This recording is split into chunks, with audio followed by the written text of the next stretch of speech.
Hey, my name's Daisy. I'm a human development and family relations major at the University of Colorado, Denver. hmm I just thought I'd share some thoughts with Lance Kalahar. So tell me a little bit about kind of like before COVID-19 for you, like right before it, and then the transition into where you're at now. Oof. So before COVID, I started the semester not doing too well. I just recently started medication for my mental health, and I was going through EDMR therapy and everything. I was taking classes in person, and then suddenly they were online. In the last week of March, I had spring break, and I took a week off of work just to kind of chill and be with my boyfriend. He came over from Iowa. We're long distance. He came over and stayed for a little over a week and a half. And then all of a sudden, my job was like, hey, we are turning down our numbers. And so I decided to, you know what, like, I already knew at some point me and my boyfriend were going to run away together, live someplace out of state. And Yeah. I thought, you know what, how about I just take a smaller jump and I just moved to Iowa with him. And literally, we packed up what I could fit into a suitcase and a duffel bag, and we left the night right before Arapahoe County in Aurora, Colorado, went under mandatory lockdown What have you been doing to stay sane? with like cabin fever and shit. It's like stimulation is so rare or just like burned out. I don't know, like just like a couple weeks ago, like my boyfriend was just like sitting in front of like the washing machine, just like watching the Tide Pod dissolve. Sounds like the first clip in a horror film of like when people slowly start to lose their minds. Like that's when you first realize, like, he's going crazy, isn't he? He's staring at the washing machine. I've been keeping sane by watching the occasional Netflix of like Tiger King and shit, and Yeah. listening to a lot of podcasts, a lot of audiobooks. I'll do like some either creative project time, and that's where I do some like my own sanity project, which is like me darkwood staining and sanding some of these dinner wooden trays. Dope. Nice. That's when I'll try and start schoolwork. But honestly, it's been really hard trying to like get myself to start, because like I have like paralyzing anxiety where just getting to that point is really rough. And so like I also have like avoidance anxiety where like you know how like you're really scared to check your bank account, like Yep. Immediately. Yes. canvas. It's like the longer you like avoid it, the scarier it gets, and it's just like No, I do that. I do that too with Canvas, where I'm like, well, if I don't check what's due, then nothing's due. One thing that helps me that might help you is before I start to work on something, to work on schoolwork, I'll sit down and I'll read like a personal book, like 15 minutes of like enjoyment reading. But yeah, that actually kind of reminds me, like before all of this, like what I used to do was like before class would start, I would journal for a little bit, like waiting for class to start, and like I realized like now I don't, and so maybe that's why. But I think like, that'd be a good thing to like open up again. Probably. Yeah. You ever meditate? I try, but then I just either fall asleep or I get back into that paralyzing kind of like anxiety state. Yeah, like, you're sitting there like thinking of all the things that you need to do. It's stressful. With meditation, there's a bunch of different styles to do it, and I find it easiest for people to ease into guided meditations.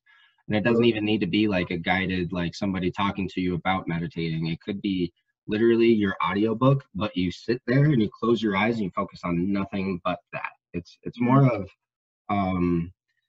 honing your attention than like finding peace and tranquility. It's more of being in control of being the master of your own mind, rather than letting those like wandering thoughts take you away.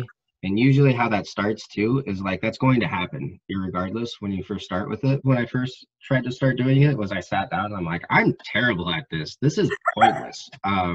What you have to focus on first is noting when your mind has drifted and then bring it back, and do so in like a loving manner of not like, oh, I can't do this. I'm so stressed out about that thing I need to do. Maybe I should just focus on that. Instead, it's like you note that it goes away and then you bring it back, and then you'll start to be able to do that more often, catch it quicker. I just went on a huge long rant. Back on track. So you went from a long distance relationship to living with your significant other constantly. How's that going? What have you been learning about each other? It's been going pretty good, I feel like. Before this, the longest amount of consecutive days we spent together was, I want to say, like 9 days, I think. Mm-hmm. Which was like went pretty well, and like even now we're doing pretty well. Like there are some times where like we'll say, or we have to ask each other like, hey, I'm gonna go into the room and just play on my phone and have some me time. Or there are some times where like he'll be overstimulated or physically sensitive, and he'll say like before we go to bed and like, hey, is it okay, like I don't really feel like cuddling tonight, is that okay? And like I'll get a little worried, but like I'll ask him like, hey, is it because of me? Are you just overstimulated or oversensory or something? That's awesome. You guys sound like you're very open with your communication. Yeah, we try to be. One of like the biggest things I really admire about him is like his emotional intelligence of like just being able to like check in on me, especially me who like right now I'm recovering from PTSD, and he'll like check in on things with me, and he's really good about just being aware and like conservative? No, what's the word? I'm trying to think. Compliment? I don't know. But where he checks in, like. Yeah, conscientious.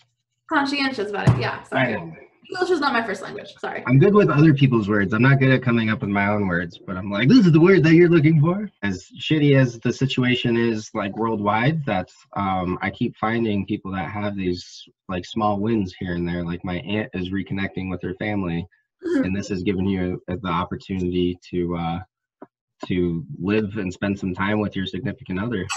And like I know that right now a lot of marriages and couples and roommates right now are really testing out the relationship, and I'm just really lucky. That works out well. Yeah. So any stressors that you guys have had to deal with? Well, certainly for me it's the cabin fever. It's just cabin fever and like the fluctuations in and out of like low energy, apathy, depression, where it's just like all I want to do is just sleep all day. I think like I needed to have like a little bit of a grieving period to kind of grieve like, hey, I'm in a new place, like yeah, it is scary, the world is scary right now, like just kind of like be gentle with yourself. And then like once that kind of sithered itself out, like that was when like I kind of got some of my energy back and got like some of my like motivation back to be like, okay, like, opportunity, like let's do this. Awesome. Yeah, I'm proud of you for recognizing that you needed the time to make that transition, because that's like not everybody can roll with the punches, and especially that big of a shift is like a huge punch to the face just to take in stride. So that's great that you were able to kind of recognize that you needed some time to take it all in and understand what was happening. Yeah. And like I was definitely beating myself up for it a lot. Oh, you're taking too many naps, like you're not exercising and taking the chance to get fit like a lot of people are, and you're not taking the chance to start a new skill or something and shit. Like I got really scared because like I started seeing people's posts about like, oh, like next year, like job interviewers are gonna ask you like, oh, so what new skills did you learn during the COVID crisis? And just like, mind your business, there's a pandemic. Yeah, I've seen those things on the internet too. That was just like, if you don't come out of this with a new hobby, then you wasted like a very opportune moment. It's like, maybe the opportune moment was for somebody to sit there and recollect and do nothing for the first time that they've had in their entire life to do that. So shut up. Don't tell me what to do. I'm not good with people telling me what to do. I will do the exact opposite. So yeah, that leads right into our next topic, which was that over and under productivity guilt. So what do you have to elaborate on that? If you are feeling guilt or shame, like where it's coming from, like is it from like the ingrained socialization of like, your self-worth being tied to how much you can produce for the world and for people? Or is your guilt coming from your own personal, like, do you feel like you've actually let yourself down rather than let this overproduction culture down? A lot of this project has to do with identifying the bad parts of our individualistic culture. Because like you were saying, you were super stressed out before this all hit. And then there was a bit of a transition period, but it sounds like this has been helpful for you to kind of recollect and reflect and adjust your lifestyle. Would you say you're feeling healthier and happier now? Yeah, and like I don't really know what the difference is because like I'm still in school, I'm still like working the same field as I worked back home, but like I think I'm noticing that like out here it's one, I have the stable support system of my boyfriend, Mhm. and then two, I think maybe I just have less responsibilities out here. Maybe that's why. You make a good point about um, how we think our value is kind of tied to our production, Yeah. rather than with collectivistic cultures, it's tied to um, how we relate and help others. So I would like this time period for us to be able to kind of slow down and realize that these things are creating illnesses. Like for me, when this all happened, I told you how like the first 3 days I was still hyper vigilant of like, why am I so stressed out? And it was because like my schedule had changed, but that stress level was still there that I didn't recognize until all of those responsibilities were taken away. Exactly. Um, so Yeah. I think this time for everybody is showing us that we need to kind of slow down a little bit, and maybe take less on so that we have more to give to ourselves and other people. Exactly. Yeah. Um, We're such in a culture of like go go go go, like no time to rest. Like we take our coffee on the go, we take our breakfast on the go. Like everything, like time is money. Like you don't waste your time. Like punctuality and time is everything. And like I think that's also like one of the things I learned from Spain, where like time management and time to slow down is way more emphasized over there, where yeah. there's not so much of an overload of responsibilities and tasks as there is here. I used to thrive in the go go go kind of situation, and then I started therapy and I realized like, oh, that's why I'm stressed a lot and not getting enough sleep. It's this huge reality check for a lot of us. So with that overproductivity, underproductivity guilt, I think that it kind of lies in, I think the answer lies in do what you want. For me, it's been like, yeah, this productivity is nice because these are things I never thought I'd have the time to do. But I also understand the people that are like, uh, I don't want to do anything right now. And I think that's the key is just like use this time however you want. Screw expectations because they're like, how can you have expectations for what to do in a time like this? Like this is Yeah, crazy. This is unprecedented. Take this time to try, if you do have the time, if you're not an essential worker that's overwhelmed with an amount of work right now, take this time to do what you want to do. Don't worry about the culture is pressuring you to do.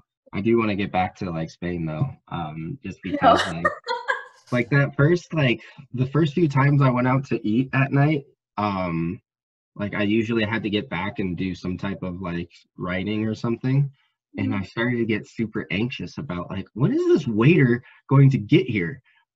Like we've been here for 2 hours. I want to go. And then I started to realize that like this is the pace. I've placed myself into that pace. And I can't make them change theirs because I want to go at a faster pace. And I think that our culture is always a fast pace so that we're placed in that and we have to catch up with that treadmill. Hopefully after this, it's not restarting the treadmill on speed 15 or whatever the case is. Hopefully it's just, hey, yeah, go at your own pace. What else would you like to see people learn from this experience and to carry on into whatever is normal after this? Gosh. I would definitely want to see like more affection between people. Like we live in kind of like a culture where like dads don't normally like hug and kiss their sons, and like teachers are afraid to hug their students. We're very like at arm's length kind of culture between our family, our friends, how we greet people that we love and we know and stuff like that. But I know that right now, like because we are social distancing and isolating for infectious control reasons, it's that kind of thing where like the distance, it makes the heart grow fonder. You don't realize what you have or what you miss until it's gone. And so like Yeah. I'm hoping that people, rather than being much more people phobic and germophobic and self-isolating, rather than getting too used to that emptiness, like I'm hoping that people will come out much more affectionate and loving of each other's company and each other's presence and each other's like lives. Hopefully people will realize that we took for granted being able to, you know, even just have a conversation with a stranger at a store, or do an act of kindness for a stranger. But not only that, but to be close with the people that we love or even just like. That is actually a very human thing, not only for our psychological development, but just to feel connected with each other is physical touch. And yeah, I think there's a lot of stigma placed on specifically men not to be open about affection or to be touchy, which like sometimes can definitely come off creepy. It's paramount during our developmental years, but also as adults. Like right now we're going through like an epidemic of loneliness, and our brains just do desire and thrive off of physical closeness, whether that be with your sexual partner or your friend. It doesn't matter. Like we still need that physical touch, and that can stimulate our brains in a way to tell us that, hey, somebody's here for us. So yeah, I totally agree with you. When we get out of this, I'm hugging everybody. I did see a meme of that was like when we get out of all this, I'm having sex with all my friends. There's some pretty fire memes out there right now. They're keeping us sane. Do you have any additional comments that you'd like to add to our discussion? My hope is that people just don't become super germophobic. I don't want people to get too used to this, too used to the huge sanitary movement. It's really important right now for sure to like, it's always like the few times that I've gone out and about, I feel like I'm like a secret agent on a mission. Like, and I think that's probably going to linger for me for a while. Like I don't consider myself a hypochondriac at all, but I don't want to get the virus. Right. I'm not sure how long it's going to linger, so I don't know how long that mentality is going to stick around. But yeah, I think that would be tragic if that's just how people treat each other from now on. So I think that's a good point to make of like, hey, when this threat dissipates, embrace me. Hug me, brother. Yeah.